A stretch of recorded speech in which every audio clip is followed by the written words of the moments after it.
ভয় পাইছো? তুমি এখানে? হ্যাঁ আমি। তুমি আমাকে ক্ষমা করে দাও। কেন, কি হয়েছে? আমি ভুল করছি, আমি মস্ত বড় ভুল করছি।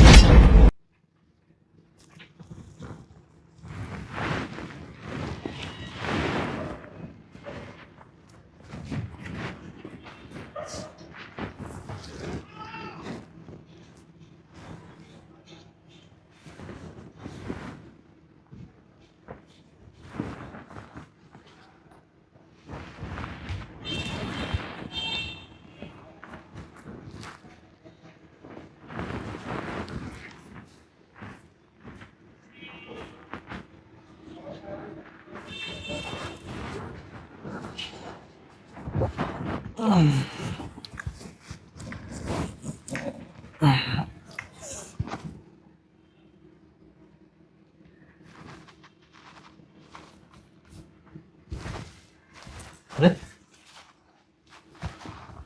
ঋতু গেল কই? বুঝলাম না। 4টা বাজে, কই গেল? ওয়াশরুমে গেল না তো? মনে হয় ওয়াশরুমে গেছে। এই তুমি কি ওয়াশরুমে গেছো? তাড়াতাড়ি আসো। আমি ঘুমিয়ে পড়লাম আবার।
এই কই তুমি? তো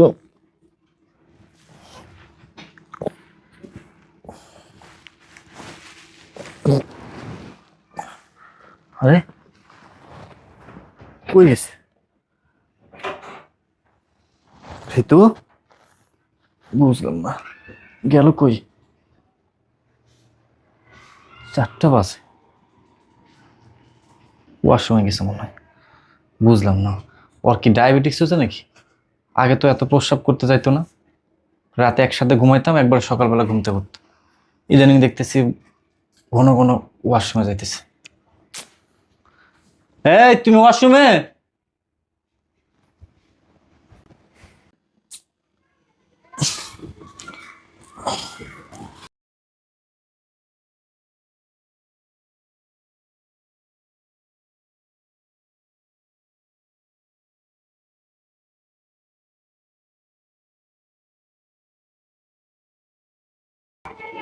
বুঝলাম না, প্রতিদিন ভোর 4টায় ঋতু কই যায়? আসলে কি ওয়াশরুমে যায়? আবার ডাক দিলে উত্তরও দেয় না। বিষয়টা কেমন যেন লাগতেছে। কই যায় ও? না, ভাবনার বিষয় তো, আমাকে দেখতে হবে ও প্রতিদিন ভোর 4টায় কই যায়, কি করে। আজ না, আমি কাল দেখবো। এখন ঘুমায় পড়ি, ও আসার আগে ঘুমায় পড়ি।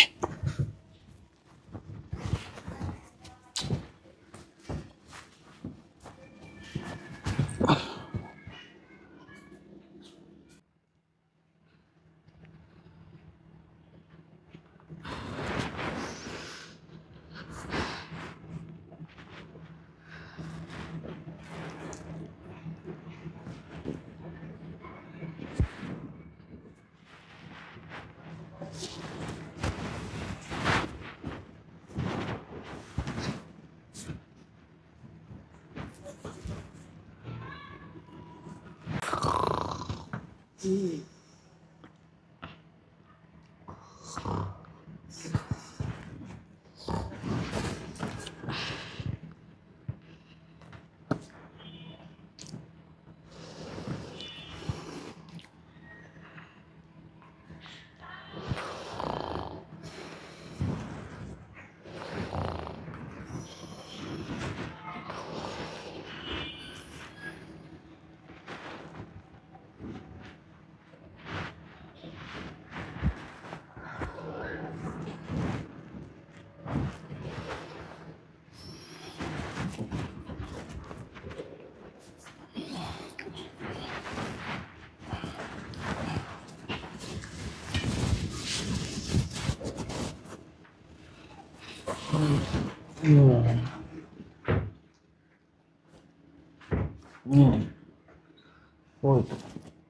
ওই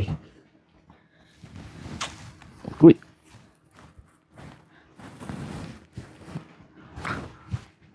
আরে আরে আজকেও তো নাই। বুঝলাম, আজকেও ঠিক ভোর 4টায়?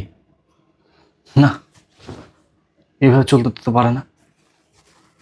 কয়েকটা দিন ধরে লক্ষ্য করতেছি, ভোর 4টা যখনই বাজে তখনই দেখি ও আমার পাশে নেই। কই যায়, কি করে? আমাকে জানতে হবে, দেখতে হবে। দেখি তো ওই গেছে কই। কি ভাবছিস প্রত্যেকটা দিন আমাকে বেডরুমে একলা রেখে কই যাস, কি করিস? এগুলো আমি কিচ্ছু জানতে পারবো না, কিচ্ছু দেখতে পারবো না। আফসোস, তোর এই চিন্তাটা ভুল। খারাপ, আমি আসতেছি।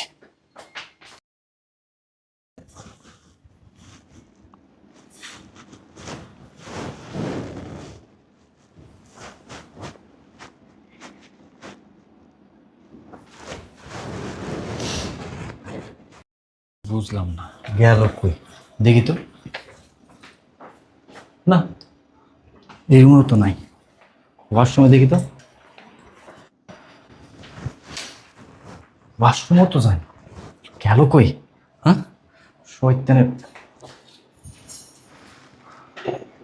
আরে, কে কথা বলে?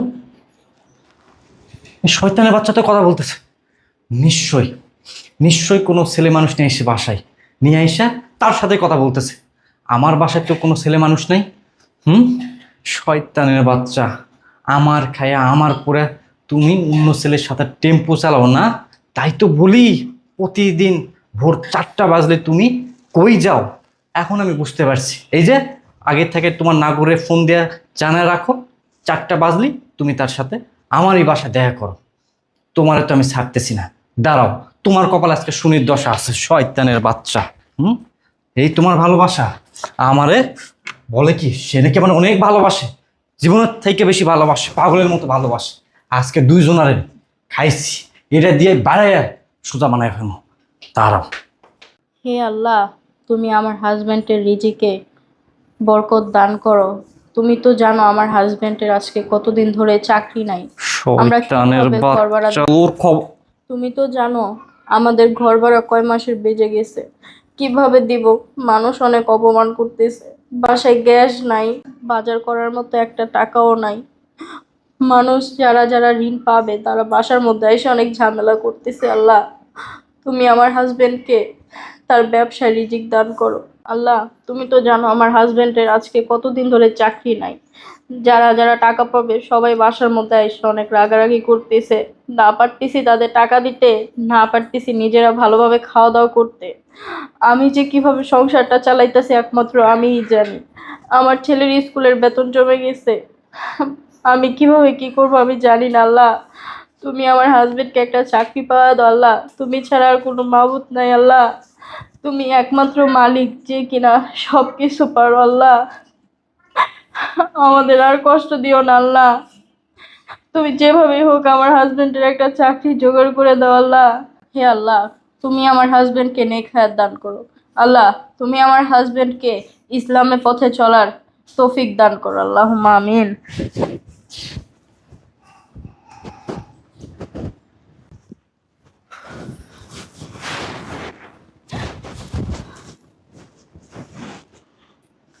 ভয় পাইছো? তুমি এখানে? হ্যাঁ আমি। তুমি আমাকে ক্ষমা করে দাও। কেন, কি হয়েছে? আমি ভুল করছি, আমি মস্ত বড় ভুল করছি। কি ভুল করছো? কি আবল তাবল কথাবার্তা বলতেছো তুমি? আমি তুমি এখানে আসছো কখন? আমি তো নামাজ পড়তে আসছিলাম। আমি আবল তাবল কথা বলতেছি না। লাস্ট কয়েকটা দিন ধরে দেখতেছি ভোর 4টা বাজলেই তুমি বিছানায় নাই। আমার মনের মধ্যে না সন্দেহ হয়েছিল।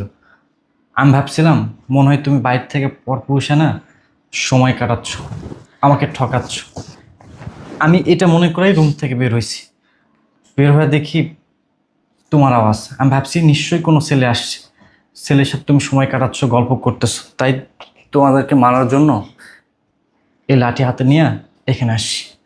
পরে এসে তো দেখলাম আমি যা চিন্তা ভাবনা করছি সব ভুল। তুমি নামাজ পড়তেছো, আল্লাহর কাছে কান্নাকাটি করতেছো আমার জন্য। আমার এখন চাকরি নাই, অভাব অনটনের সংসার চলতেছে। আমাদের সংসার কিভাবে ভালো করা যায়, কিভাবে ভালো হয়, আল্লাহর কাছে তুমি সাহায্য চাচ্ছ। আসলে না, আমার ভুল হয়েছে। তুমি যে এত ভালো, এত ভালো, তোমার মতো এত ভালো একটা মেয়েকে সন্দেহ করা আমার জীবনের সব থেকে বড় ভুল হয়েছে। তুমি আমাকে ক্ষমা করে দাও। তুমি যদি আমাকে ক্ষমা না করো, স্বয়ং আল্লাহ আমাকে ক্ষমা করবে না। প্লিজ তুমি আমাকে ক্ষমা করে দাও। আমি আমি আর কখনো, এই যে তোমার মাথায় হাত থেকে বলতেছি, কখনো তোমাকে আর সন্দেহ করব না। আমি না মানে কল্পনা করতে পারিনি যে তুমি আমাকে এত ভালোবাসো, এত ভালোবাসো, আমার জন্য আল্লাহর কাছে কান্নাকাটি করতেছো। আর আমি দেখো কতটা মানে নিচু মন মানসিকতার মানুষ, তোমাকে নিয়ে উল্টা পাল্টা চিন্তা করছে। আমি ভাবছি যে এই ভোর রাতে আমার স্ত্রী অন্য একটা ছেলে এনে সময় কাটাচ্ছে। প্লিজ প্লিজ তুমি আমাকে ক্ষমা করো। ক্ষমা করার মালিক আমি না, একমাত্র আল্লাহ। তুমি আমার কাছে মাপ না চাইয়া তুমি আল্লাহর কাছে মাপ চাও। জানি না কোন পাপের শাস্তি আল্লাহ আমাদেরকে দিতেছে। পাপটা কি আমারই না তোমার? তুমি বরং একটা কাজ করো, এখন থেকেই 5 ওয়াক্ত নামাজ পড়ার চেষ্টা করো। নামাজটার কামাই দিও না। দেখবা আল্লাহই আমাদের রিজিকের ব্যবস্থা করে দিবে। এই যে কত মানুষ আমাদের কাছে টাকা পায়, এর জন্য সকালটা হইতে না হইতে মানুষ আমাদের বাসার মধ্যে এসে চিল্লাচিল্লি করে। আশেপাশের মানুষ কি বলে বলো? হয়তো বা তোমার পাপ, নয়তো আমার পাপের শাস্তি আল্লাহ আমাদেরকে দিতেছে। আর আমি যতটুকু জানি যে আল্লাহ তাহাজ্জুদের নামাজ অবশ্যই কবুল করে। 5 ওয়াক্ত নামাজের সাথে তাহাজ্জুদের নামাজটা পড়ে আল্লাহর কাছে মন থেকে ক্ষমা চাও, দেখবে আল্লাহ তোমাকে ক্ষমা করে দিবে। আর আমার মনের মধ্যে কি উল্টাপাল্টা চিন্তা ঘুরপাক করতেছিল সেটা তো আমি জানি না, কিন্তু অতটুকু ভরসা তুমি আমার উপর রাখতে পারো যে তোমাকে ছাড়া আমি অন্য কাউকে কখনোই কল্পনা করি না, আর ইনশাল্লাহ করবও না। কারণ আমার সংসার আছে, আমার বাচ্চা আছে, আমি তাদেরকে নিয়েই চিন্তা করি। থাক, এগুলো বলে আমাকে লজ্জা দিও না। আমি তো ভুল করছি, তোমাকে এভাবে ভুল বোঝা আমার একদমই উচিত হয়নি। শোনো, আমি তোমাকে কথা দিচ্ছি, এখন থেকে 5 ওয়াক্ত নামাজ পড়ার চেষ্টা করবো। আমি তোমাকে ডাক দিতাম নামাজের জন্য, কিন্তু ডাকি নাই।